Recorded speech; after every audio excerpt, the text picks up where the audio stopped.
Nah, bagaimana dengan pendekatan hulu hilir dalam intervensi KIA di kabupaten? Jadi kita sadar bahwa variasi daerah-daerah itu sangat banyak, tapi secara garis besar ini hanya sebagai contoh ya, jadi bukan berarti Papua itu daerah yang tertinggal, bukan ya. Tapi ini hanya suatu studi kasus begitu, bahwa kita mungkin bisa dalam konteks hulu hilir ini, mungkin problem-problem utama itu kalau kematiannya memang itu di rumah sakit atau di masyarakat, mungkin problem-problem hulu itu akan menjadi intervensi terpilih. Sedangkan untuk daerah yang sudah maju di mana itu adanya satu ciri di mana kematian itu lebih banyak seperti di rumah sakit baik pemerintah maupun swasta, maka problem-problem hilir itu menjadi hal yang patut dipikirkan intervensinya. Nah, di antaranya itu ada daerah-daerah atau wilayah-wilayah yang mungkin masih in between ya, sehingga itu mungkin ada intervensi yang sifatnya gabungan. Inilah yang menjadi konteks pemikiran bahwa kita perlu membuat pemilahan. Jadi kalau kita lihat apa yang sudah kita lakukan dan kita tuliskan di dalam buku ini, kita sudah meletakkan apa-apa yang menjadi permasalahan baik di konteks hulu dan hilir itu, kemudian membuat intervensi yang sifatnya hulu maupun hilir. Yang hulu itu yang hijau ya, dan yang hilir ini adalah yang biru. Jadi itu macam-macam dan itu sangat berkembang ya, sangat tergantung pada konteks permasalahan dan wilayah yang memiliki permasalahan itu sendiri. Jadi kuncinya adalah kembali pada mapping. Nah, kita juga mengembangkan apa yang disebut sebagai pola rekomendasi, di mana kita sudah coba misalnya di DIY juga di NTT kita sudah mulai di beberapa daerah lain yang sifatnya personal juga itu dikembangkan. Itu untuk pola rekomendasi kita belajar bahwa membuat rekomendasi itu sulit, sehingga kita harus membuat sesuatu yang sifatnya lebih terorganisir, fokus pada permasalahannya. Sehingga kita mengusulkan untuk masalah-masalah kematian maternal itu ada masalah domain. Domain itu ada 5 yang kita usulkan, yaitu adalah masalah leadership, masalah klinis, masalah kapasitas petugas, masalah rujukan, dan masalah pemberdayaan masyarakat. Nah, fokus itu akan tergantung kepada konteks masyarakat masing-masing atau konteks misalnya dalam konteks kabupaten atau kota. Contoh misalnya kalau di leadership itu kemarin di masalah keselamatan pasien itu mungkin kita pikirkan. Kemudian pemberdayaan masyarakat itu kita sosialisasi jamper misalnya. Karena ternyata juga ada hal yang itu. Tapi konteks atau fokusnya itu bisa berubah-ubah sesuai waktu atau sesuai daerah masing-masing. Nah, kita harus melihat sasarannya sesuai dengan yang gambar di depan tadi, itu sasaran di masyarakat, petugas, manajemen fasilitas, dan manajemen program. Nah, kegiatan-kegiatan yang dikembangkan itu bisa merupakan kegiatan sendiri atau gabungan yang meliputi kegiatan-kegiatan berupa advokasi, kegiatan-kegiatan pembelajaran atau learning, dan kegiatan-kegiatan perbaikan manajemen. Nah, itu bisa digabungkan atau sendiri-sendiri, dan itu nanti dipetakan di dalam apa yang disebut pola rekomendasi. Inilah yang kita lakukan di dalam kegiatan MP.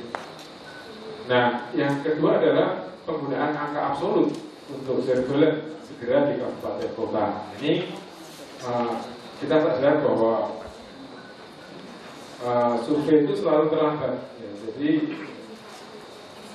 2-3 tahun baru ketemu angka kematian. Jadi kita terlalu lambat untuk keperluan respon, sehingga kita memikirkan bagaimana supaya angka yang sifatnya absolut itu bisa kita pakai untuk pendorong terhadap perubahan-perubahan atau intervensi-intervensi respon yang sifatnya itu terencana atau segera. Nah, ini yang kita, jadi ini tidak kita kaitkan dengan besarnya angka kematian maternal seperti itu, tidak, tapi ini untuk menunjukkan bahwa apa yang harus kita segera respon dalam konteks kematian itu di level kabupaten. Apa yang kita lakukan itu kita membuat matrik perinatal. Jadi kematian-kematian itu kita petakan, misalnya kalau untuk perinatal itu berdasarkan umur kehamilan dan saat meninggalnya. Jadi sebagai contoh, dengan matrik ini kita bisa memetakan misalnya untuk yang warna kuning, misalnya nanti angka-angka ini kan tidak berupa angka, tapi angka absolut. Sehingga kalau kebanyakan dari angka-angka yang muncul di konteks kabupaten misalnya itu mendominasi warna kuning, maka berarti kemungkinan kita memiliki masalah yang harus kita atasi berkaitan dengan belum baiknya kesehatan ibu sebelum hamil, dan seperti itu. Nah, inilah yang akan menuntut kita di dalam melakukan kira-kira mau fokus kemana, seperti itu. Demikian juga untuk yang maternal, itu kita juga memetakan, misalnya kalau contoh misalnya ya ternyata kok banyak yang kematian non obstetrik itu banyak terjadi pada orang yang sedang hamil atau bersalin atau mungkin sedang dirawat atau sudah dipulangkan, itu mungkin masalah kita itu adalah keamanan lingkungan yang terkait dengan keselamatan ibu yang sedang dalam masa hamil bersama nifas, seperti itu. Jadi, nah inilah akan membantu kita di dalam tentang kira-kira nanti program-program yang mau dituju itu apa. Ini yang kita coba. Kemudian untuk peningkatan peringkasan formulir AMP. Jadi sebagaimana kita ketahui, AMP itu mengalami evolusi ya, banyak yang tapi intinya adalah bagaimana kita itu bisa merespon data yang kita punya itu, sehingga kita harus punya sistem pengumpulan data dan juga termasuk sistem responnya. Ini yang kita ingin bagaimana respon itu tepat waktu, tepat sasaran dan sesuai dengan kebutuhannya. Jadi kalau kita perhatikan, maka ambil contoh kita menggunakan pedoman AMP 2010 yang direvisi 2014 itu. Kita kan menggunakan banyak instrumen yang dulu itu dibuat untuk membuat salinan atau mentransfer isi dokumen rekam medis untuk keperluan menganalisis suatu kejadian kematian. Ini formulirnya banyak dan ini memang diadaptasi dari CMD. Tapi memang di dalam pelaksanaannya ada beberapa kendala di mana kalau tempat-tempat yang tidak atau kurang tenaganya untuk melakukan pengisian instrumen ini lalu malah tidak terisi, maka pengadaan formulirnya juga ternyata merepotkan dalam pelaksanaan. Sehingga kita berpikir bahwa sesungguhnya untuk setting yang sifatnya esensial tadi ya, maka sesungguhnya yang paling penting selain mengidentifikasi adanya kematian, kita itu yang penting memiliki data tentang penyebab kematian dan faktor penyebabnya, itu yang penting. Karena itu kita membuat ringkasan dari formulir itu supaya bisa dipakai untuk seluruh setting yang termasuk kalau itu tidak ada dokter di suatu wilayah, tetap bisa melakukan proses itu. Ini yang kita lakukan. Jadi kita membuat ada dua lembar formulir itu ya. Jadi pertama terjadi di ada 4 kelompok itu ya. Kelompok pertama itu tentang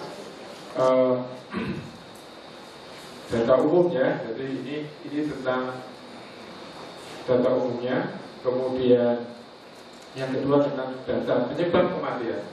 Ini sudah dibuat sangat ringkas seperti yang ada di OPCD kita ambil, sehingga orang itu tidak perlu menulis, tapi sudah dideskripsi yang bisa dipahami seorang petugas dengan tingkat bidang,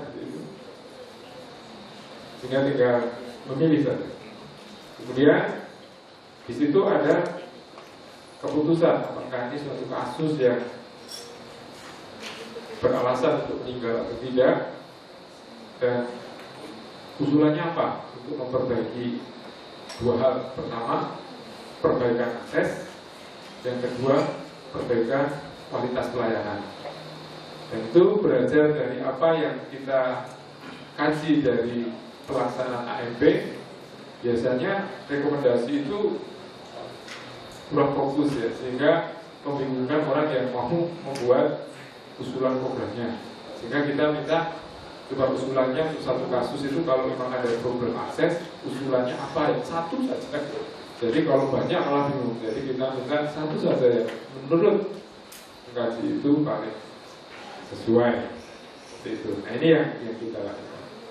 Kemudian tentang kesatuan operasional dan pengembangan antara rumah sakit Ponek dengan puskesmas Ponek itu kita menggunakan suatu bagian di mana pelayanan klinik atau pelayanan masalah kedalaman maternal itu tetap di dalam konteks esensial, addisional, situasional tadi, di mana yang merah itu kita harus penuhi, ya karena itu sudah esensial dan aspek-aspeknya harus meliputi satu aspek ketenagaan, kemudian aspek pendidikan dan pelatihan, aspek prosedur, ya, motivasi, dan ini ada 6 aspek. Kemudian kita juga memperhatikan adanya kolaborasi. Kita melakukan program sister hospital dan itu merupakan suatu bentuk kolaborasi dari semua pihak di dalam kegiatan sister hospital. Yang hijau itu ditulis IPNH karena donornya itu, tapi itu bisa kita ubah. Siapapun nanti ya bisa berpartisipasi atau menggunakan framework ini. Nah, apa yang menjadi tujuan sister hospital? Kami ingin menjelaskan apa yang sudah kami lakukan dengan program sister hospital. Sister hospital itu untuk memberikan pelayanan Ponek yang berkualitas di rumah sakit kabupaten yang terseleksi. Nah, ini salah satu pembelajaran itu bahwa Ponek itu kalau tidak 24 jam tidak boleh disebut Ponek. Jadi harus ada keberanian dari dinas kesehatan untuk mendeklar bahwa ini tidak boleh melayani Ponek. Ya, seperti itu. Jadi kita bisa memetakan pelayanan-pelayanan apa saja yang boleh dikirim. Kalau misalnya pelayanannya tidak terlalu emergensi, mungkin kita masih punya toleransi untuk bisa memasukkan suatu fasilitas pelayanan itu meskipun belum Ponek beneran, hanya dalam arti ketersediaan. Penguatan sistem Ponek ya tadi ya, penguatan sistem pelayanan dasar di puskesmas itu kita juga berkaitan dengan meningkatkan pengetahuan sikap SDM baik di RSUD maupun di puskesmas, tingkatan mutu juga dan fasilitasi pemilihan dan pelatihan tenaga dokter. Jadi kita itu juga fasilitasi bekerjasama dengan fakultas bagaimana supaya akhirnya daerah-daerah yang tertinggal atau daerah-daerah yang selama ini sulit memperoleh atau ada dokter yang mau bertugas di sana itu akhirnya bisa difasilitasi pendidikan. Kemudian kita juga menyadari bahwa sister hospital itu tidak bisa baik, pelayanan klinis itu tidak bisa baik kalau tidak didukung oleh program performance management dan leadership. Sehingga kita harus mengurus itu. Karena itu di dalam paket sister hospital itu ada kegiatan mendampingi RSUD dalam mencapai keluaran, misalnya sudah harus ada izin, akreditasi, BRUD dan sebagainya, jadi ukuran bahwa itu tercapai tujuan. Yang kedua adalah memfasilitasi peningkatan kapasitas para manajer utama dalam manajemen dan kepemimpinan. Jadi artinya memang rumah sakit itu ke depan harus menjadi pusat pembelajaran baik untuk klinis maupun manajemen. Dengan nanti puskesmas itu akan belajar melalui rumah sakit. Ya, penggunaan konsep manajemen baru untuk manajemen kasus itu ya kita sudah menerapkan manual KIA. Jadi kita sadar bahwa kasus-kasus itu ada yang baik lalu jadi buruk, atau yang memang sudah sejak awal kita bisa prediksi akan buruk itu. Nah ini kita sudah punya manual juga yang sudah banyak dipakai. Kemudian kita juga menegaskan kembali bahwa sister hospital itu harus merupakan bundling, ya tidak hanya satu profesi seperti itu, tapi bersama-sama dan kalau bisa itu dalam satu lembaga yang sama. Kemudian untuk penggunaan pendekatan interprofesi, kita sudah mengembangkan apa yang tim rujukan di kabupaten kota. Ini nanti dipimpin oleh dinas kesehatan, terlibat semua termasuk profesi dan sebagainya. Terakhir untuk nulis manajemen itu kita sudah memiliki website kesehatan ibu anak .net, silakan nanti bisa dibaca. Jadi semuanya ada di sini. Dan kita juga ingin menjelaskan bahwa di dalam kegiatan yang kita lakukan itu kita juga memberdayakan menggunakan webinar ya. Jadi webinar ini sangat bagus untuk daerah remote, termasuk kita pembimbingan akreditasi segala itu bisa jarak jauh sekarang. Dan ini sudah kita praktekkan untuk daerah misalnya Bantul. Saya kira itu yang bisa saya sampaikan. Jadi sekali lagi sebagai penutup, kita perlu bekerjasama lebih erat tentang bagaimana pemerintah dan Kemenkes Dinas Kesehatan, perhimpunan profesi, Pokja KIA di kabupaten kota, dan konsultan manajemen. Ini yang hal baru ini, konsultan manajemen KIA itu harus saling bekerjasama dengan erat untuk memperbaiki masalah-masalah yang kita hadapi di dalam masalah kematian maternal khususnya. Saya kira itu, terima kasih. Assalamualaikum warahmatullahi wabarakatuh. Baik, terima kasih Dr. Rukmono Situskanto, spesialis OKIN, konsulen dan Kemenkes. Jadi sudah menyampaikan tepat waktu dulu. Jadi secara ringkas tadi apa yang disampaikan oleh Dr. Rukmono ada 7 inovasi yang telah dikerjakan di bagian maternal oleh Fakultas Kedokteran UGM dan Rumah Sakit Umum Pusat Dr. Sarjito. Yaitu mulai dari pendekatan hulu hilir, kemudian penggunaan angka absolut yang dikembangkan menjadi ada semacam matrik dari natal dan matrik maternal. Kemudian peringkasan form AMP, jadi hanya sekitar 3 halaman tadi, ya, sekitar 3 halaman. Kemudian kesatuan operasional antara Rumah Sakit Connect dan Rumah Sakit Puskesmas Connect. Jadi di salah satu bentuknya yang telah dicoba dalam sistem hospital maupun performa manajemen diversi. Kemudian penggunaan konsep manajemen kasus yang kita sudah kembangkan dengan manual rujukan. Saat ini juga sedang dikembangkan di Balikpapan, Bugio, selamat datang juga. Jadi selain itu kita sudah kembangkan juga di Kabupaten Jayapura dan tempat lain. Kemudian yang keenam adalah inovasi untuk melibatkan pendekatan interprofesi dalam penanganan kasus di KIA dan terakhir terkait dengan knowledge management, inovasi yang terakhir yang ketujuh yang kita coba buat dengan ada web dan juga penggunaan teknologi informasi misalnya webinar dan sebagainya. Mungkin yang terakhir nanti akan dibahas oleh Prof. Laksono nanti adalah terkait dengan tim konsultan KIA. Baik, secara keseluruhan ada 7 inovasi ini.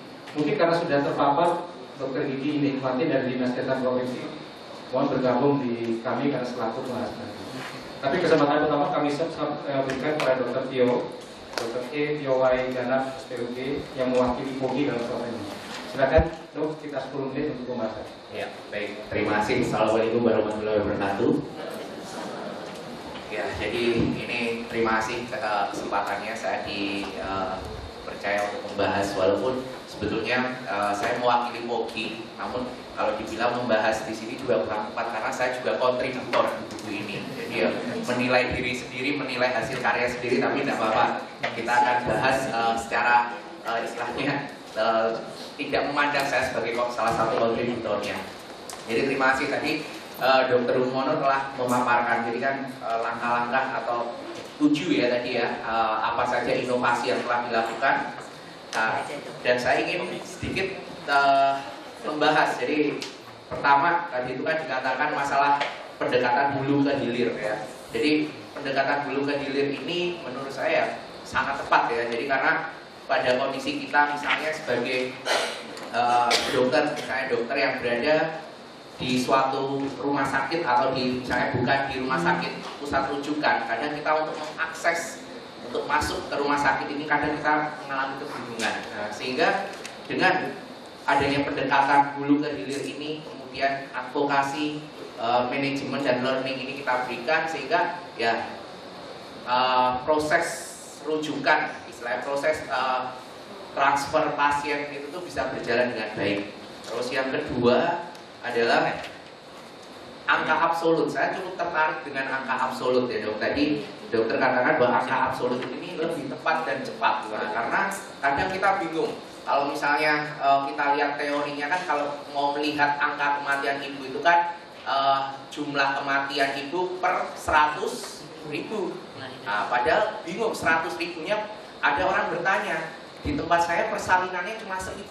Nah, kalau misalnya kita mau dapat angka asli itu jadi berapa? Apa harus dikalikan, ditambahin nolnya sekian, terus baru dapat angkanya? Sehingga penggunaan angka absolut seperti ini menurut saya cukup simpel, cukup sederhana. Angkanya berapa? Jadi kayak di Jogja kan kita menggunakan di provinsi DIY dari tahun ke tahun kan bisa kita lihat. Tahun pertama misalnya tahun 2013, 2014 angka realnya itu lebih jelas, lebih tepat. Jadi dan tidak menimbulkan kebingungan menghitung. Karena kita kan terkaget juga bahwa dulu tahun 2007 angka kematian ibu itu kan 228, ya kan? Terus kemudian di tahun 2012 sebetulnya muncul angka 359. Tapi kita tahunya angka 359 itu kan tidak langsung di tahun 2012 atau awal 2013, tapi kita tahunya itu sudah terlalu lama. Jadi akhir 2013, awal 2014 baru kita kaget, belum angka kita kok 315. Nah, padahal 359, maaf 359. Padahal MDGs 2015 102. Nah, tahun ini Desember tahun ini kan harapan itu kan harusnya sudah tercapai. Nah, jadi penggunaan angka absolut kok saya sangat setuju ya. Saya mewakili tim Poki bahwa ya memang ini angka yang mudah digunakan. Jadi udah tidak usah menghitung jumlah persalinan, dibuat 100.000 kelahiran. Nah, jadi menurut saya cukup inovasi yang bagus. Terus yang kedua adalah ringkasan form AMP ya.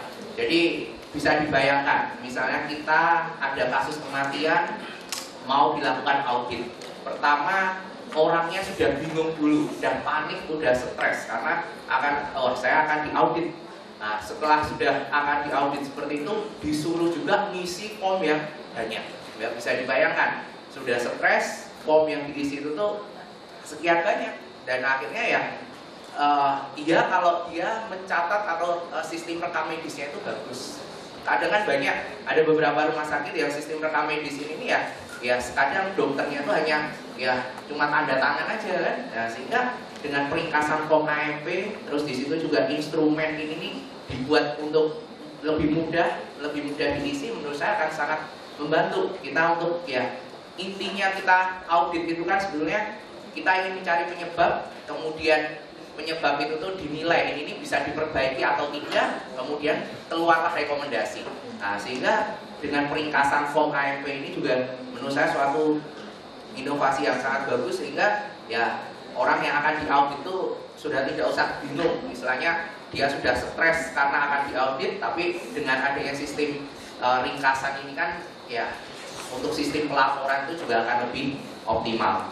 Terus yang berikutnya saya juga tertarik sistem sister hospital. Jadi ya karena saya juga dulu salah satu residen waktu saya masih residen itu yang dikirim untuk mengikuti sister hospital ini. Jadi saya angkatan pertama yang dikirim ke NTT. Jadi saya tahu benar dulu waktu sebelum kita datang ke sana itu bagaimana. Sempat benang kita mau operasi, benang tidak ada. Kita mau tindakan, wah kamar operasinya tidak bisa digunakan karena alasan ini. Pernah juga mohon maaf airnya mati, jadi kita bingung mau operasi itu mau lanjut atau tidak gitu kan. Mau kita lanjut juga aspek patient safety-nya, tapi tidak kita lanjut juga kita ya emergency untuk ibu dan bayinya. Sehingga ya hal-hal itu seiring waktu saya melihat dengan adanya sister hospital ada perbaikan di manajemennya dari waktu ke waktu. Akhirnya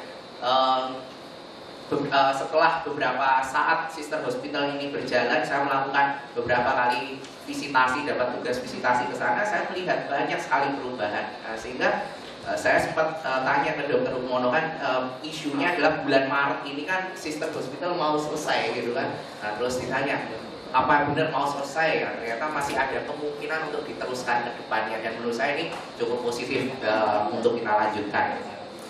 Ya, terus mungkin saya cukup tertarik juga dengan sistem webinar ini. Jadi dengan webinar ini kan kita bisa mendekatkan jarak yang jauh. Jadi kita misalnya mau istilahnya mau komunikasi, mau menyampaikan materi dengan orang misalnya di NTT, ya kita sudah sangat bisa menghemat biaya perjalanan, biaya komunikasi ini sangat bisa terbantukan.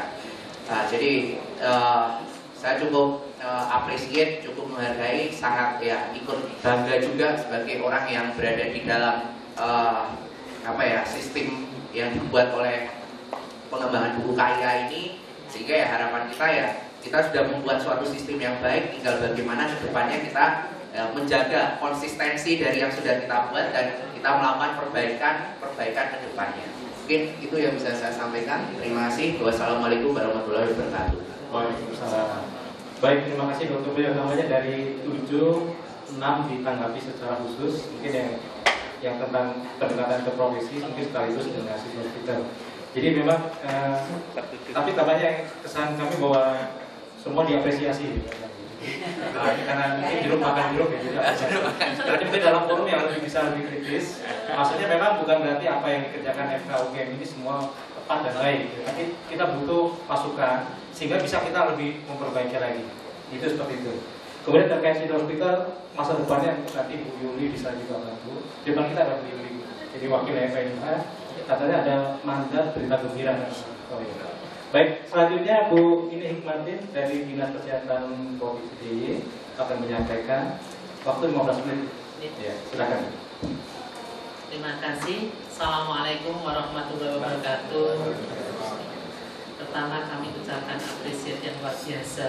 Artinya selain buku pedoman yang ada di program dari perguruan tinggi sudah buat buku inovasi apa yang dilakukan.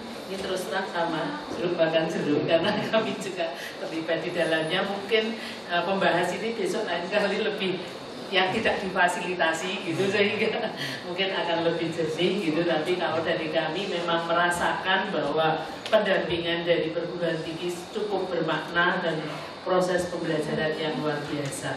Nah, cuma hubungan Dr. Jin ini juga dari kementerian ya, memang harus memadukan antara program dengan apa yang sudah ada di lapangan ini menjadi suatu gerakan yang lebih nyata gitu. Karena di dalam ada mungkin slide kami itu nanti minjem slide-nya Dr. Hapsoro kaitannya dengan SKN. Tadi kan kepedulian tadi Dr. Ova ya.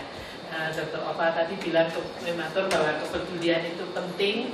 Nah, bagaimana menerjemahkan kepedulian itu yang sudah ada perpresnya sebetulnya selain dalam RPJMN maupun RPJMD untuk akhirnya diterjemahkan dalam program bagaimana menurunkan angka kematian ibu yang menjadi prioritas. Tapi bagaimana kepedulian nanti mulai siapa saja, tidak hanya tenaga kesehatan atau klinisi, tapi bagaimana juga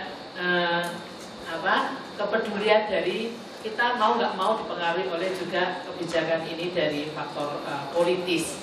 Yang ini mungkin perlu kita lihat apakah sudah ada pemerintah daerah membuat sistem kesehatan daerah. Sistem kesehatan daerah dulu pernah waktu kita difasilitasi PHP mau ada jadi sistem kesehatan daerah yang merangkum dengan berbagai komponen. Jadi siapa berbuat apa lebih jelas lagi gitu. Selama ini kita terus terang pendekatannya itu belum komprehensif gitu. Kita masih mungkin sektor.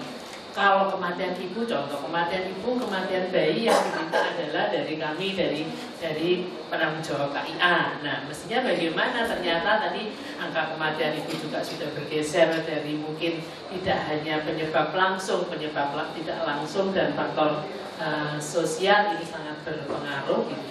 Nah, dari pendekatan hulu dan hilir mungkin ya juga satu persatu.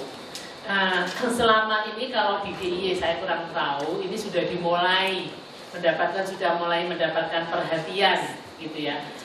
Bagaimana pendekatan tapi yang paling penting setelah dilakukan suatu program dan kegiatan, bagaimana implementasinya.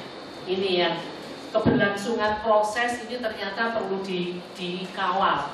Nah, indikator apa yang untuk melihat proses selama ini? Yang ada indikator kita adalah indikator, indikator cakupan yang ini mungkin belum menjawab prosesnya bagaimana. Contoh dilakukan ANC. Kita kalau melihat cakupan K1-nya sudah 100%. Tapi apakah membawa dampak terhadap kematian ibu dan kematian bayi? Ternyata proses ANC-nya belum tentu dilakukan satu persatu, meskipun ada SOP-nya. Siapa yang mensupervisi ini? Ternyata kita disibukkan oleh dengan berbagai malah itu tadi mencari pengetahuan, tapi apa yang sudah ada ini tidak dilakukan dengan baik ternyata. Nah ini yang perlu kita lihat, bagaimana melihat indikator proses itu seperti apa. Kami mungkin perlu dibantu untuk merumuskan lihat proses itu seperti apa. Ini perencanaan yang sinergi antara program dan sektor itu ternyata kami IPKM, Indeks Pembangunan Kesehatan Masyarakat DIY dulu waktu tahun 2007 yang Riskesdas 2007 itu kita masuk 10 besar.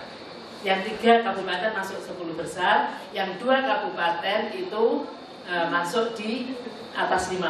Tapi sekarang ada yang masuk ranking 222. Ini kan indikator dampak. Tadi memang kelihatannya angka kematian itu angka kematian stagnan, tapi IPKM-nya ternyata dari IPKM ini yang indikator adalah indikator komposit. Kenapa kita jatuh di DIY? Begitu kita telusuri ternyata itu tadi penyakit tidak menularnya dulu tidak masuk dalam indikator IPKM. Sementara untuk yang Riskesdas 2013 sudah masuk dalam indikator IPKM, Indeks Pembangunan Kesehatan Masyarakat. Dan di situ kita memang jelek. Kansernya juga tinggi, gangguan jiwanya tinggi, hipertensi tinggi. Nah ini juga ternyata mewarnai angka kematian ibu juga sudah bergeser ke arah situ. Nah ini perlu perhatian. Nah yang selanjutnya adalah tadi pemberdayaan masyarakat tadi dari hulu dan hilir. Sudah banyak UKBM yang ada. Ya, upaya kesehatan berbasis masyarakat untuk bagaimana terhadap kesehatan, terutama kesehatan ibu dan anak. Tapi apakah bersinergi? Program 1 tadi contoh, mungkin di Gym juga yang di pusat. Ada Posbindu, sementara kita ada desa siaga, ada Posyandu. Masyarakat ini orangnya ya itu saja itu kadernya.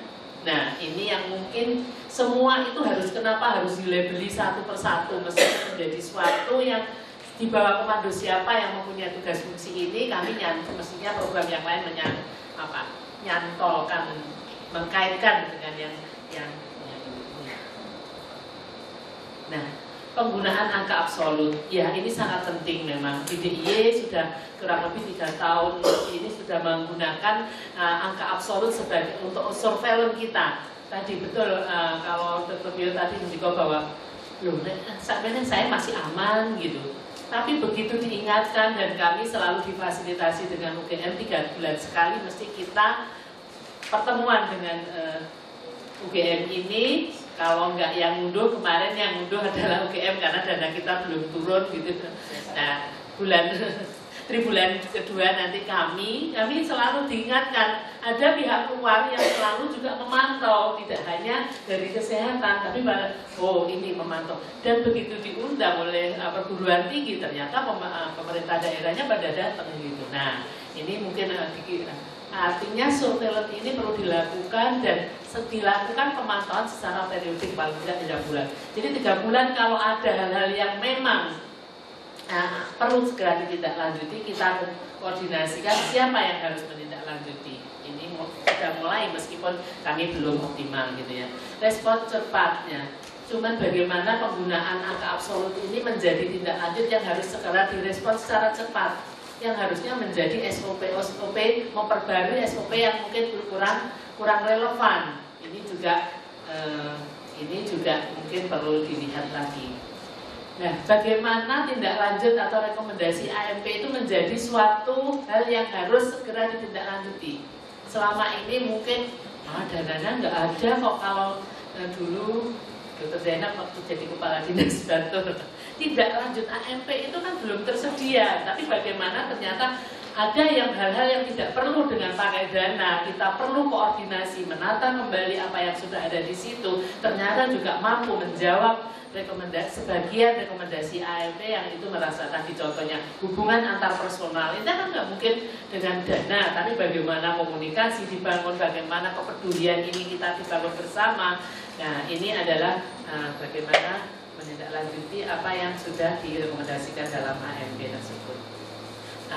Tadi kalau tentang form AMP, apakah kami belum belajar secara mendalam terus terang? Bagaimana? Apakah sudah mengakomodir permasalahan manajemen?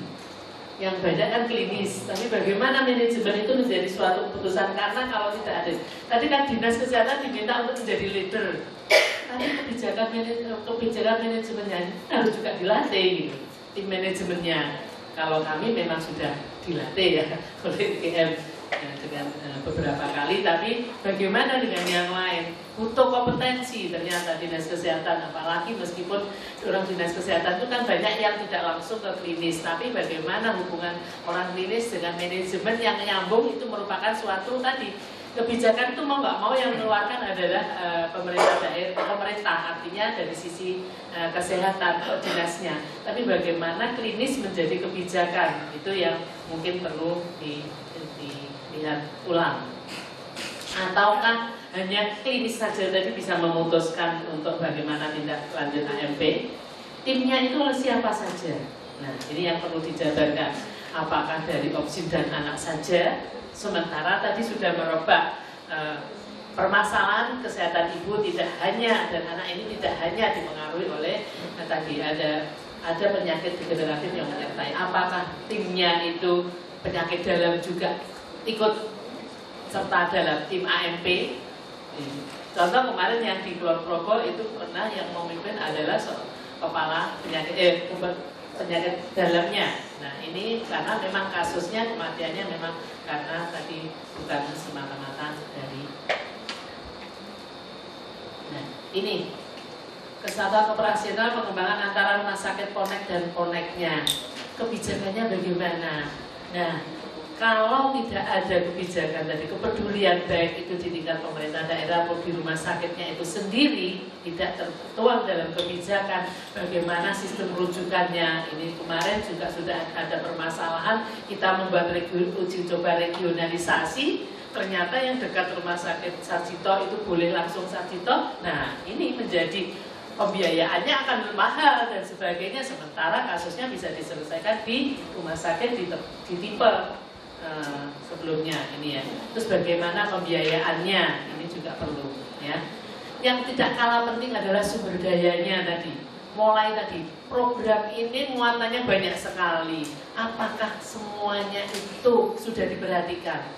Kalau kemarin waktu Rakerkesnas Bu Menteri ngendika bahwa semakin tahunnya semakin di akhir nanti akan lebih ke arah preventif promotif. Orang prokes yang diperlukan kan ya. Tapi apa ada orang prokes itu di puskesmas? Ternyata sangat sedikit. Yang ada adalah bidan dilatih untuk promosi. Tapi sebagai koordinator yang akan pemberdayaan masyarakat maupun promosi kesehatan tidak ada. Itu contoh sumber dayanya. Belum lagi alat. DIY ini termasuk alatnya juga banyak yang belum standar berdasarkan hasil paskes gitu. Standar alat, standar alat. Nah, standar prasarana. Sarjito itu sebagai pusat rujukan, berapa alatnya yang ada di situ, bagaimana untuk penanganan kegawat daruratan untuk tunjuk kemarin. Nah ini cukup nah ini sementara rujukannya belum jalan, nicunya juga belum ada. Ini contoh-contoh bagaimana pemberdayaan sumber daya tadi. Dari kebijakan tadi diterjemahkan dalam sumber daya yang ada. Sumber daya ini belum menjadi perhatian tadi, alat, SDM-nya, sistemnya itu sendiri yang perlu menjadi perhatian. Penggunaan konsep manajemen baru untuk rujukan ibu dan anak. Nah ini kemarin yang kita tidak lanjut, yang memang sudah menindaklanjuti adalah dari Pergub. Contoh kita sistem rujukan sudah ada Pergubnya nomor 59 itu kita tindak lanjuti untuk ibu dan anak dalam manual rujukan yang ada. Nah ini bagaimana nanti ternyata penanganan yang lain tadi masih dilihat dari sisi ibu dan anaknya, tapi penyakit pesertanya apapun bisa dikaitkan dengan perkembangan permasalahan yang ada, mungkin akan perlu ditinjau ulang, artinya dicantolkan di mana, ini mungkin perlu dilihat. Jadi artinya sistem yang ada itu selalu harus dievaluasi dengan permasalahan yang ada dan disesuaikan. Meskipun tidak terlalu sering gitu, tapi perlu ditinjau ulang apakah setelah berlangsung, oh ini ternyata perlu tambahan ini, perlu tambahan ini, perlu dilihat. Pendekatan interprofesi. Nah, ini bagaimana kalau di rumah sakit ini sudah mulai kita interprofesi sudah mulai. Jadi siapa leadernya yang pertama di rumah sakit kalau ada permasalahan permasalahan kesehatan ibu? Ya. Nah ini perlu sudah dibangun. Tapi Dinkes sebagai leader tadi pendekatan interprofesi ini apa juga sudah disertakan. Artinya kalau di Y mungkin sudah mulai. Tapi yang lain ini kan buku ini untuk secara nasional. Tapi bagaimana Dinkes sebagai leader tadi apakah sudah siap dari pengetahuannya, dari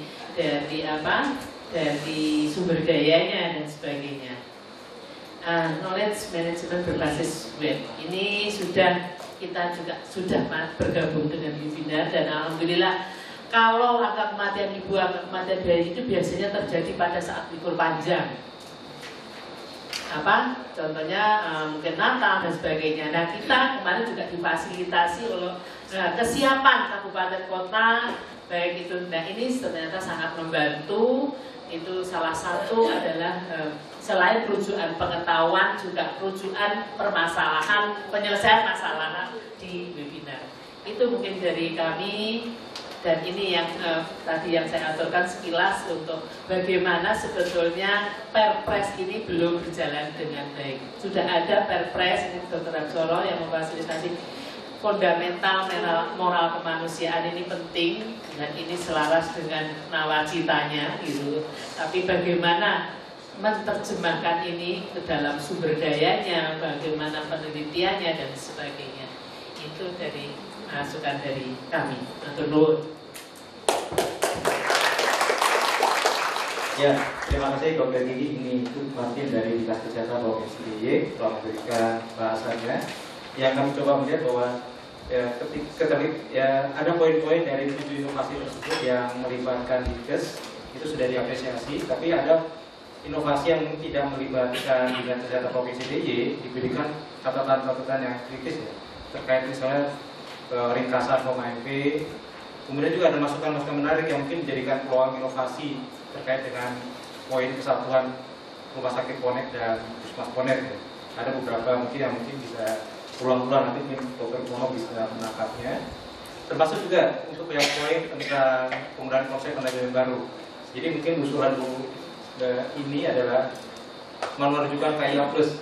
Jadi ada penyakit penyerta. Selama ini kan kita masih fokus KIA murni barangkali ya.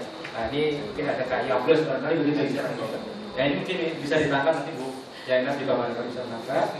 Kemudian yang lain-lain ya masukan-masukan yang terkait dengan profesi seperti yang beda dan knowledge manajemen yang sudah juga diterapkan di Yogyakarta.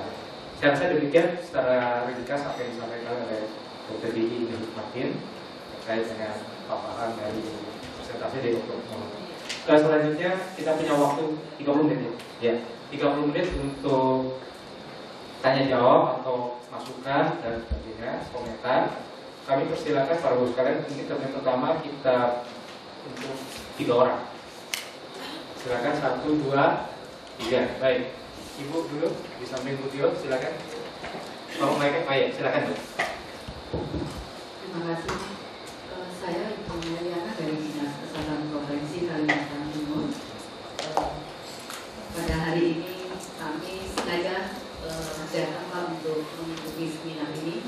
Mudah-mudahan apa yang kami dengar hari ini dan bisa juga kami implementasikan di tim, dan terutama pada hari ini juga teman kami dari Kota Balikpapan mungkin akan presentasi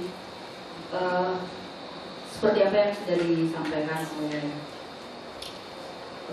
tadi Dr. Mono bahwa sebenarnya secara keseluruhan itu sistem pencatatan di masing-masing fasilitas kesehatan, katakanlah itu puskesmas, semua sudah baik.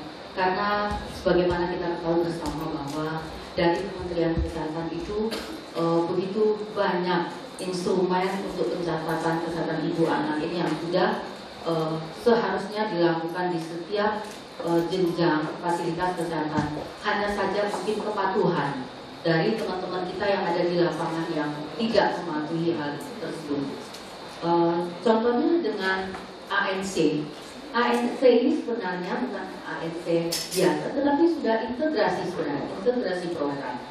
Jadi kalau ini dipakai sebenarnya tadi dengan penyebab kesakitan dan kematian untuk ibu itu sebenarnya sudah bisa dilihat.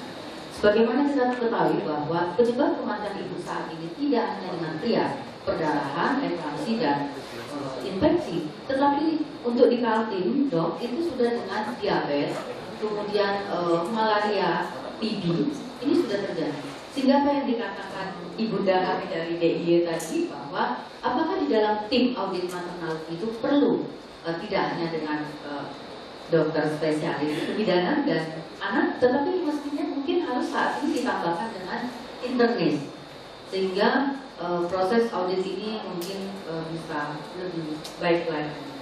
Kemudian berikutnya, ini kami sharing loh untuk audit maternal. Jadi kadang-kadang di dalam pelaksanaan audit ini masih ada kendala untuk kami yang seperti di Kaltim, karena tim audit ini yang ada di masing-masing kabupaten kota tentunya terdiri dari manajemen, tim manajemen, dinas kesehatan, kemudian rumah sakit dan spesialis, ya, organisasi profesi. Mohon maaf kalau kami katakan masih belum semua mungkin yang spesialisnya menyadari bahwa arti daripada audit tersebut, sehingga kadang-kadang dilakukan audit ini masih tersendat dengan ketakutan karena penyebab tempat kematian saat ini, dok, itu di Kaltim dari 109 kematian jumlah, kami juga saat ini sudah menggunakan jumlah jadi tidak lagi. Jadi itu 76 itu kejadiannya di rumah sakit, sehingga itu menjadi ketakutan tersendiri untuk kalau dilakukan audit. Dan memang ada yang mengatakan bahwa ini kalau dilakukan audit 4 kan yang kena, berarti orang dinas kesehatan ini memenjarakan kami. Nah, ini yang kami pada hari ini kami beri masukan, artinya mudah-mudahan kalau ada pertemuan Fitpogi ini juga saya pikir semua para tim audit ini biasanya ikut di pertemuan ini dan mungkin lebih diberikan lagi penjelasan bahwa tidak punya niat setitik pun dari dinas kesehatan itu untuk menghukum saudaranya yang ada di level rumah sakit seperti itu. Dan ini yang membuat tersendatnya audit maternal dilaksanakan. Kemudian yang berikut adalah seperti POM yang disampaikan tadi, kami melihatnya simpel, tetapi perlu juga didiskusikan dengan Kementerian Kesehatan. Kebetulan Dr. Jen ada di sini karena kalau dari Kemenkes memang filenya itu sangat tebal sekali, dan tadi sudah disampaikan juga dari Dewi bahwa mungkin perlu ditambahkan untuk tim manajemennya di dalam belum ada, dan mudah-mudahan kalau memang ini sudah bisa fix digunakan, Kaltim juga mungkin bisa ikut menggunakan untuk kelancaran pelaksanaan. Mungkin ini yang bisa kami sampaikan. Terima kasih. Siap, salam sejahtera buat kita semua. Ya, selamat siang. Terima kasih Bu Mariana dari Kaltim ya. Selanjutnya kami persilakan tadi yang di tengah. Ya, silakan. Tolong mic-nya bisa. Ya. Silakan Bu, singkat saja. Terima kasih. Assalamualaikum warahmatullahi wabarakatuh. Saya Masukah dari Sekretariat Kabinet. Mungkin kami tidak terlalu teknis untuk bertanya atau memberikan masukan, kami hanya mungkin sarannya saja. Jadi kami sangat mengapresiasi apa yang sudah dilakukan oleh Fakultas Kedokteran UGM dan sudah memberikan inovasinya, ada inovasi yang sudah diberikan. Tapi kami hanya ingin melihat seperti apa, seperti itu tadi dari Dinas Kesehatan. Jadi mungkin implementasi yang implementasinya, jadi seluruh aturan sudah ada, kemudian untuk inovasi ada, tapi mungkin untuk implementasinya yang mungkin agak sulit karena itu ada apa ya, untuk kesesuaian antara aturan dari atas dengan apa yang dilakukan oleh daerah. Seperti misalnya untuk bonek yang sejati atau bonek yang palsu itu sebagaimana tindakan untuk mengambil tindakan harus sejati atau tidak, seperti apa yang dilakukan untuk pengembangan. Kemudian untuk manajemen baru untuk rujukan digunakan misalnya pada saat ibu yang bermasalah harus pada hari HPL-nya itu harus dijemput oleh negara, apakah itu bisa diimplementasikan dalam dalam kehidupan sehari-hari. Mungkin yang ini adalah strategi diseminasi apa yang dilakukan untuk awam kan mungkin tidak terlalu tahu seperti apa ya inovasi seperti ini. Mungkin kita perlu tahu strategi diseminasi dari inovasi ini.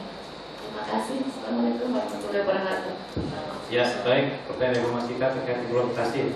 Tentu kalau sudah dikasih implementasi segera didukung dengan anggaran dari KPU. Ya, baik. Terakhir, mungkin Ibu tadi, maaf Pak, Dr. Tanto ini masih ada yang di depan ya. Duluan, nanti mungkin sesi berikutnya. Ya, nanti deh. Terima kasih, saya Dewi Satya dari Dinas Kesehatan Kota Yogyakarta. Kami di Dinas Kesehatan Kota Yogyakarta sudah menindaklanjuti hasil-hasil dari AMP, misalnya untuk bekerjasama lintas sektorannya. Kita sudah membuat perwal pemanfaatan buku karya, di mana selama ini buku karya itu belum sepenuhnya dimanfaatkan baik oleh masyarakat maupun tenaga kesehatan, sehingga kita mengatur buku karya itu supaya bisa dimanfaatkan oleh semua pengguna ya buku karya. Kemudian juga kita memperbaiki buku karya yang yang dulu memang sudah ada yang bagus, tapi kita berikan misalnya untuk kualitas ANC-nya gitu ya. Seperti tadi Bu ini sampaikan bahwa kita cakupannya K1-nya sudah bagus, gitu kan, tapi kok kematiannya juga tinggi gitu. Sehingga kita membuat misalnya ini dengan ANC yang baik agenda untuk kunjungan pertama itu apa saja yang harus diperiksa bagi ibu hamil, kunjungan kedua, kunjungan ketiga maupun kunjungan keempat gitu. Jadi kita sudah masukkan misalnya untuk kunjungan pertama ada pemeriksaan HB, glukosa, kemudian juga pemeriksaan tes HIV atas inisiatif petugas dengan BIPC, kemudian IMS dan HBSAG gitu.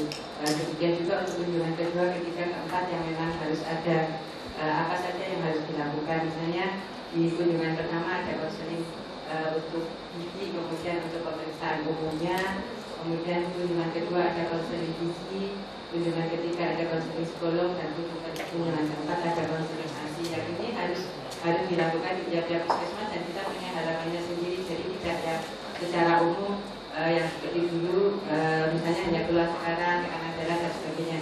Yang untuk kunjungan selain yang kunjungan K1, 2, 3, 4 itu kita sudah ada kolomnya sendiri yang bisa diisikan yang selain baik agenda. Kemudian ini permasalahan yang manual rujukan. Kita sekarang kendalanya adalah dengan BPJS gitu. Jadi misalnya pasien dengan penyakit penyerta yang harus melahirkan di rumah sakit bonek, akan tapi nanti di verifikator BPJS-nya yang ada di rumah sakit ini kan nanti bisa lahir normal gitu. Akan tapi kan pasien ini mempunyai risiko tinggi misalnya dengan asma, dengan penyakit jantung dan sebagainya begitu. Kemudian yang dengan riwayat SD juga gitu. Dari verifikator BPJS ini kan bisa lahir normal nantinya begitu. Padahal di mana rujukan ibu hamil dengan riwayat SD harus melahirkan di rumah sakit. Jadi kita sering bentrok dengan BPJS untuk mana rujukan. Kemudian untuk AMPD karena sekarang kalau di Kota Yogyakarta mungkin sudah bergeser, penyebab kematian ibunya bukan penyebab langsung seperti tadi Bu ini sampaikan. Kita di Bu KIA juga sudah memberikan halaman untuk penyakit dalam, sehingga kalau misalnya ada ibu hamil dengan permasalahan penyakit lain itu sudah diakomodir juga di buku KIA. Kemudian untuk AMP-nya mungkin kalau misalnya untuk kita mengundang narasumber ahli supaya bisa memberikan rekomendasi. Kalau yang opsi sama anak mungkin sudah yang biasa memberi rekomendasi kalau yang kita undang. Tapi kalau penyakit dalam itu kadang-kadang nanti jadi rekomendasinya itu tidak sesuai yang seperti biasanya dokter opsi dan dokter anak itu menyampaikan. Dan kalau nggak biasa meng-AMP kan sering juga memberikan rekomendasi. Nah, mungkin masukannya di rumah sakit ada tim yang memang ditunjuk untuk melakukan AMP, sehingga kalau misalnya yang kematiannya bukan penyebab langsung, kita bisa mengundang ahlinya dan bisa sesuai dengan apa yang kita inginkan. Kemudian untuk di Kota Yogyakarta kan kematian bayi yang masih sangat tinggi, dan itu masalahnya juga karena fasilitas di rumah sakit yang masih kurang ya, NICU-nya seperti yang tadi Bu ini sampaikan, sehingga kami kalau merujuk itu kesulitan gitu. Semuanya sudah penuh. Nah, apalagi kalau di puskesmas mau ditangani seperti apa begitu. Nah, sehingga sering sekali terjadi keterlambatan, dan di rumah sakit pun mungkin juga belum mendapatkan penanganan yang baik karena fasilitasnya belum lengkap. Itu yang menjadi permasalahan di kami, dan mudah-mudahan nanti dengan perbaikan upaya ini juga akan lebih baik lagi untuk kualitas ANC maupun untuk penanganan bayi dan demikian. Terima kasih. Assalamualaikum warahmatullahi wabarakatuh. Baik, terima kasih Dokter PT dari Dinkes Kota Jogja. Ya. Baik, untuk yang utama sudah 3 orang yang menyampaikan pertanyaan atau komentar atas sharing. Nanti Dokter Umar bisa menjawab, nanti bisa Dokter Tio juga, dan ini yang terkait dengan pertanyaan kesempatan pertama. Dokter ini dulu, jadi ini dulu. Ya, silakan. Ya, monggo. Terima kasih. Ini Dr. Mariana ini dari Kaltim. Kalau ketemu sering ketemu karena memang kita adalah mitra gitu ya. Ya, tadi memang saya keluhkan dari awal. Program maupun pedoman, panduan sudah sangat banyak dari Kementerian Kesehatan, dan itu kalau diterapkan sangat-sangat bagus. Namun sekali lagi bagaimana kepatuhan dari berbagai pihak untuk menggunakan pedoman-pedoman yang ada, karena banyak sekali memang panduannya itu banyak sekali, yang mungkin ada beberapa yang bisa digabung tapi itu sendiri-sendiri, sehingga ini kayaknya dari agak lama itu menjadi permasalahan gitu. Formnya terlalu banyak yang diisi, banyak. Nah, akhirnya ibu anak kohortnya macem-macem. Ini kalau dijejer itu bisa keliling ruangan ini mungkin ya. Artinya itulah sehingga pencatatan ini kadang agak menjadi permasalahan. Belum lagi nanti memindahkan dari bidan yang koordinator di lapangan di dalam Vaskes ini. Nah, memang kemarin kita sudah form itu justru kita modifikasi, ada form yang ANC terpadu gitu, yang mungkin fokus sudah cetak kota kurang tahu saya, karena di situ mencetak itu karena memang dari reporting yang ada ya, ini dulu kesulitan dong. Ini mencatat di sini harus dipindah di sini orangnya mungkin belum. Nah, ini kita agak sederhanakan gitu, tapi mungkin juga nanti apakah ini. Tapi paling penting sebetulnya semua itu dicatat saja, apa terus ditindaklanjuti. Ini setelah dicatat tahu catatannya bermasalah, tapi belum tentu ditindaklanjuti. Tadi kunci utamanya tadi Dr. Ova, kepedulian dan kepatuhan mungkin yang ditambahkan adalah yang perlu kita dorong, bagaimana nakes itu menjadi patuh. Mungkin salah satunya tidak patuh begitu banyaknya karena yang harus diisi bingung gitu ya. Akhirnya mohon maaf kalau orang itu sering diingatkan agak cuek loh. Nah, ini mungkin saking UKS diisi, begitu banyaknya yang diisi, akhirnya mungkin banyak yang terlewatkan. Ini mungkin menjadi perhatian kita bersama.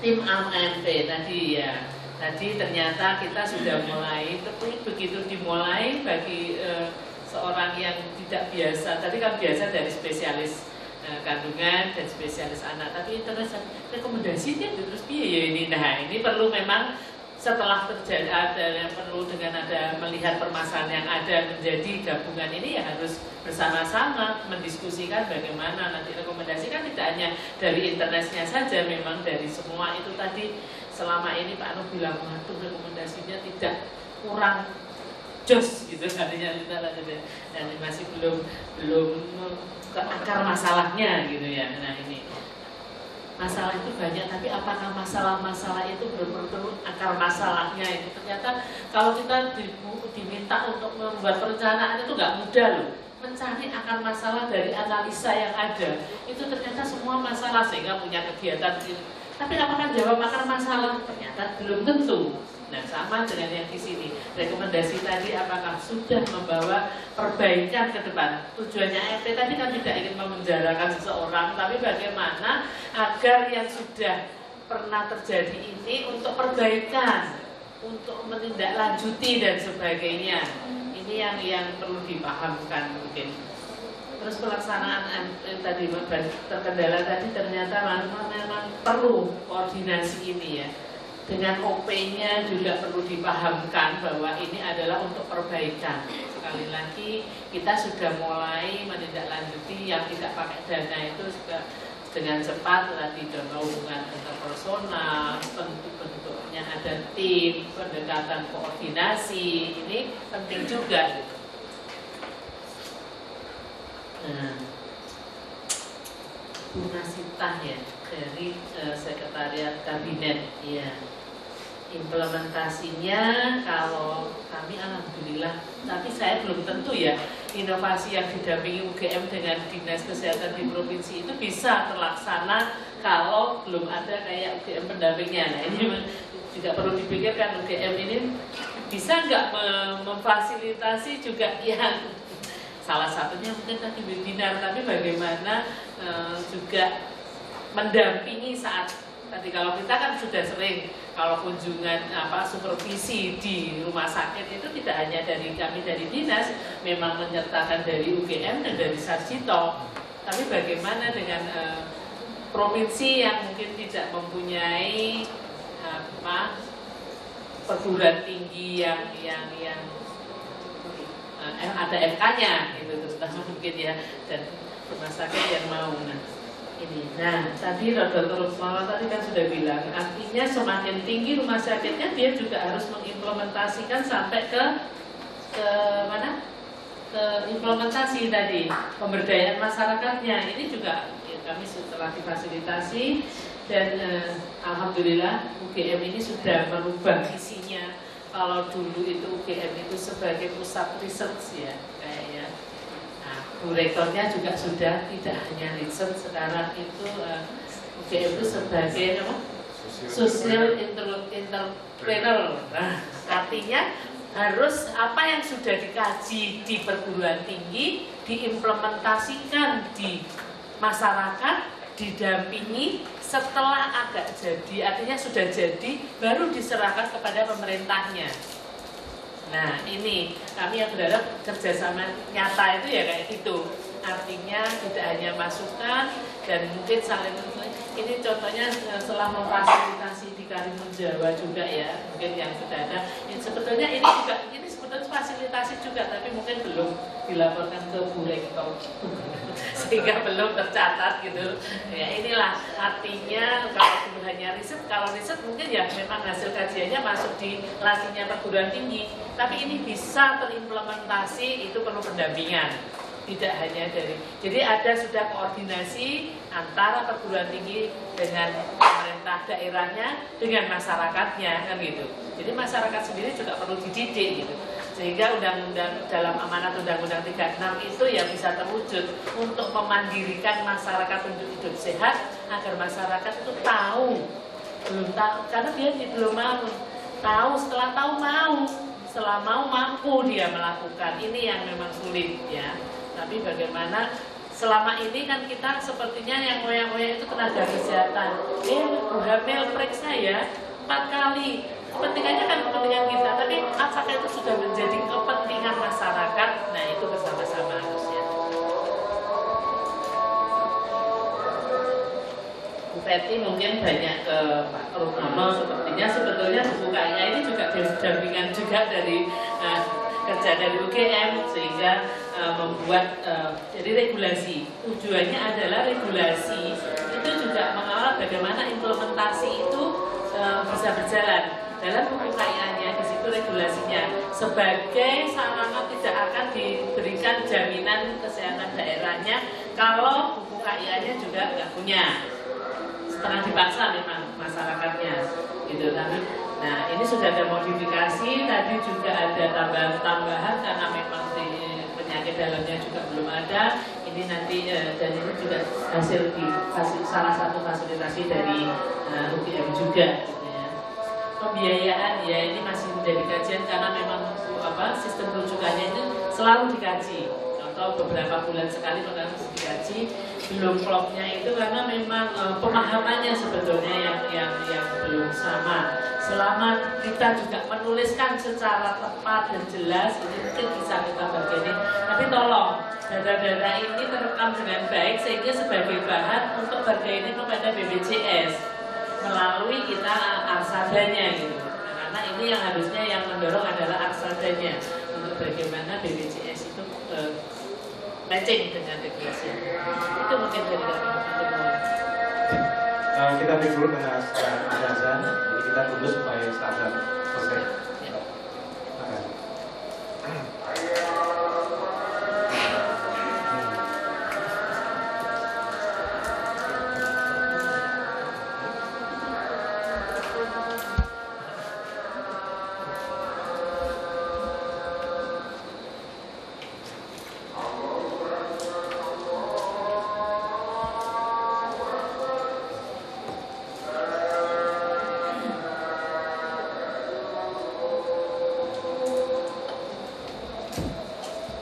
Baik, selanjutnya Dr. Rumono kami persilakan. Terima kasih.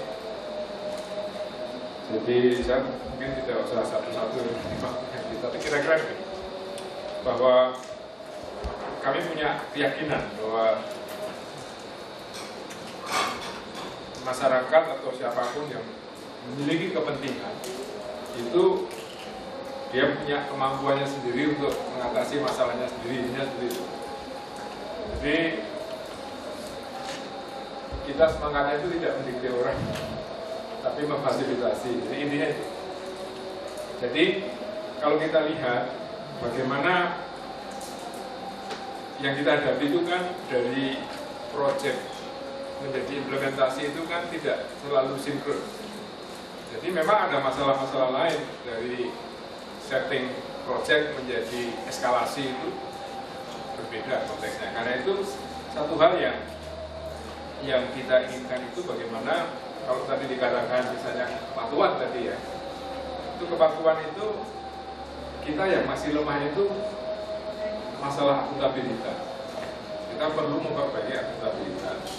Kemudian juga kita sering meng-create hal-hal yang tidak mudah untuk dilaksanakan. Ini juga jadi problem besar. Kalau misalnya entry saja satu kali sudah cukup, maksudnya kenapa kalau orang punya sistem software yang berbeda minta di extend entry box? Dan itu terjadi di lapangan. Tiap-tiap orang yang punya program itu memiliki urusannya sendiri-sendiri yang nanti yang mengerjakan kita di lapangan. Orangnya sama, kegiatannya beda-beda. Ini kacau gitu. Jadi, nah ini perlu leadership. Jadi mungkin nanti Mas Ito atau siapapun nanti yang bisa memfasilitasi ini bagaimana? Itu leadershipnya perlu diperbaiki sehingga tidak perlu hal yang seperti itu. Kalau kita meng-create SPO, itu kenapa SPO-nya itu tidak dilaksanakan? Sebenarnya masalahnya sederhana saja. Karena prosedur yang dilakukan itu lebih rumit daripada kebiasaan yang sebelumnya kita lakukan. Ini cuma masalahnya membuat prosedur itu tidak sederhana. Jadi kalau tadi dikatakan ini kok forum AMP disederhanakan itu, sebenarnya itu sudah memuat apa ya? Manajemen juga, karena itu bagaimana tentang membuat perbaikan di aspek akses dan perbaikan mutu. Itu nanti aspeknya tidak hanya klinis seperti itu. Nah, kemudian juga tentang peranan dari kalau ada daerah-daerah yang kapasitasnya masih belum kuat dan sebagainya, yang kita usulkan itu adalah bagaimana wilayah-wilayah itu dibagi, wilayah pembinaannya itu dibagi. Di sini itu kan banyak fakultas, banyak sekolah-sekolah, banyak, semua orang bisa kita libatkan. Jadi ya yang bagi itu yang belum ada.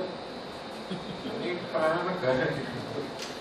Sehingga nanti akuntabilitas orang yang punya kewajiban membina itu juga muncul gitu. Kalau orang tidak merasa punya kepentingan di dalam akuntabilitasnya itu, ya terserah aja lu yang punya mau, kan gitu. Ini kuncinya menurut hemat kami seperti itu. Karena itu kita mencoba ya menerapkan apa yang kita lakukan itu. Kebetulan kita kan dekat dengan dinas kesehatan ya. Kita selalu memfasilitasi itu. Tapi sekali lagi, biarlah nanti kalau itu urusan dinas, biar yang menyelesaikan orang dinas saja, kita memberi saran aja. Jangan mengambil alih, tidak. Karena prinsipnya orang yang punya masalah dan punya kepentingan terhadap masalah itu, dia akan punya kemampuan untuk beradaptasi. Itu aja yang kita lakukan. Saya kira itu ya mungkin ya. Jadi hal-hal yang mewarnai apa yang kita diskusikan itu sebenarnya intinya itu. Silakan Dr. Bio. Ya, terima kasih. Saya sedikit menambahkan yang tadi penggunaan konsep manajemen baru untuk rujukan ibu dan anak. Tadi kan dikatakan ibu mau melahirkan disuruh negara yang menjemput gitu ya. Jadi sebetulnya itu karena kebetulan saya yang terlibat di sini. Jadi sebenarnya bukan konsepnya itu negara yang harus menjemput setiap ibu yang mau melahirkan. Jadi sebetulnya itu di sini yang akan kita kembangkan itu adalah kita itu membuat sistem atau suatu call center, yang dimana call center itu tentunya di motornya itu atau pembiayaannya oleh dinas kesehatan, yang dan center inilah yang bisa dihubungi oleh ibu-ibu yang jadi saya kasih contoh seperti ini. Si ibu misalnya bidan ini baru menolong persalinan, ya ada perdarahan. Jadi Bu Fetty tadi mengatakan dia sibuk nelpon kemana-mana, nelpon rumah sakit, semua rumah sakit penuh, ya kan? Nah, akhirnya muncullah suatu kepanikan. Nah, jadi sebetulnya di sini ini adalah kita tuh membuat center di mana si bidan ini bisa mengontak ke call center ini. Jadi kalau misalnya kayak kita kenal 911-nya yang di Amerika itu kalau ada emergency, jadi call center inilah yang kemudian akan mempunyai link untuk rumah sakit itu. Jadi si bidan ini fokusnya ya menangani perdarahannya. Jangan sibuk malah telepon untuk nyari rumah sakit gitu kan. Nah, jadi setelah si call center ini dapat info rumah sakit mana, atau ya mungkin dia punya power karena kan oleh dinas dan kita kan sudah membuat link dengan rumah sakit connect ini, sehingga si call center ini sudah bisa mengontak.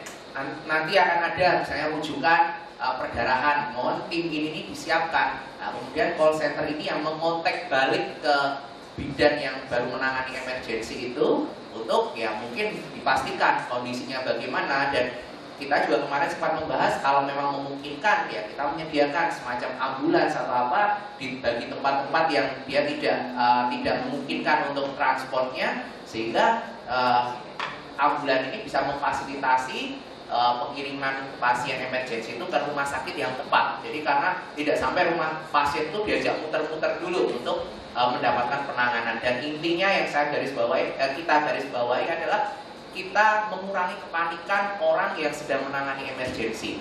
Jadi jangan sibuk telepon, tapi sibuk atasilah emergensinya, biar urusan untuk mencari rumah sakit dan merujuk ini dibantu oleh pihak call center ini. Jadi mungkin konsepnya seperti itu. Jadi itu yang mungkin perlu sedikit saya tambahin, sehingga sinkron dengan yang ditanyakan Bu Fetty bahwa tidak ada lagi kepanikan untuk mencari ada emergency saya harus merujuk kemana, ya kontaklah ke nomor itu. Jadi baru nanti feedback yang dari call center itu yang bisa kita gunakan untuk kita melakukan rujukan. Mungkin itu saja tambahan saya. Terima kasih.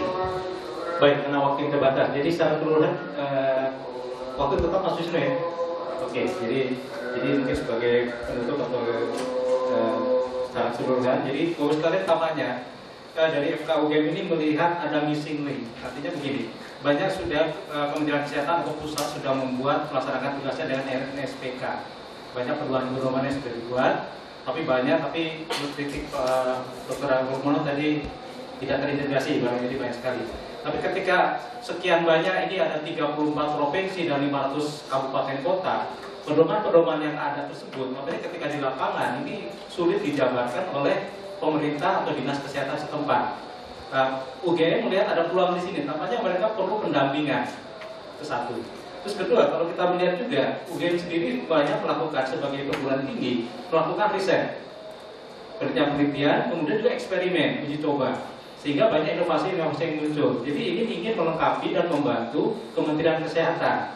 Kita mencoba dengan berbagai dukungan proyek ataupun mungkin dengan dana-dana yang entah dari mana mungkin diperoleh, kita melakukan inovasi-inovasi, uji coba. Tapi baru masih lokal, belum bisa akselerasinya dari Pak Dr. Rukmono belum tentu bisa dilaksanakan di lain tempat. Tapi benar kita sudah bergerak. Nah, peluang inilah yang kita coba tangkap, kita tawarkan dalam forum ini. Ya, jadi itu yang kita coba tawarkan melalui. Nah, ini memang pertanyaan dan bagus sekalian. Memang kalau FKUGM sudah melangkah, ini tidak bisa. Sama juga kalau kita akan membantu 34 provinsi dan 500-an kabupaten kota, ini tidak mungkin. Sehingga dalam setiap kegiatan kita selalu melibatkan FK setempat atau FKM setempat. Jadi mulai dari Aceh sampai Papua. Misalnya di ruangan ini ada ini, misalnya di samping Dr. Mariana ini ada Dr. Ahmad Batian dari Unmul. Ya, silakan mungkin ini. Jadi belum juga hadir. Jadi setiap misalnya di Aceh kita sudah melibatkan Syakwala sampai Kuncen juga di Papua. Di NTT juga dari Nusa Cendana. Itu kita libatkan. Ini kita ingin bermitra. Jadi masalahnya masalah nasional, tidak mungkin ditangani oleh Kemenkes sendiri, UGM sendiri atau siapapun. Ini harus semua. Nah, ini salah satu bentuk mungkin kontribusi dari kami, mungkin Bu Ken nanti bisa menanggapi dalam selanjutnya. Ini adalah inovasi yang kita sudah coba. Mungkin ya evidence-nya mungkin masih terbatas lokal, tapi kita akan terus. Memang kalau baik kita perbaiki terus. Salah satu masukan yang diharapkan dalam forum ini adalah perbaikan. Kami sadar bahwa ini masih ya belum betul, tapi minimal kita akan tingkatkan terus. Itulah tingkat kami dari FKUGM. Saya rasa demikian ya, semua ini tim kaya Pak Dr. Mono, Dr. Tio dan ini Martin dari dinas juga pasti akan mendukung sepenuhnya. Kami rasa demikian secara keseluruhan mungkin ya. Mohon maaf Dr. Hartanto karena waktu terbatas ya, sehingga mungkin dalam sesi berikutnya prioritas akan diberikan pada Dr. Hartanto untuk menyampaikan masukan. Kami ucapkan terima kasih dan kita berikan aplaus pada ketiga. Ya, terima kasih. Kita tutup pada sesi ini. Assalamualaikum warahmatullahi wabarakatuh. Selanjutnya kami silakan kepada Mas Wisnu untuk selaku pembicara.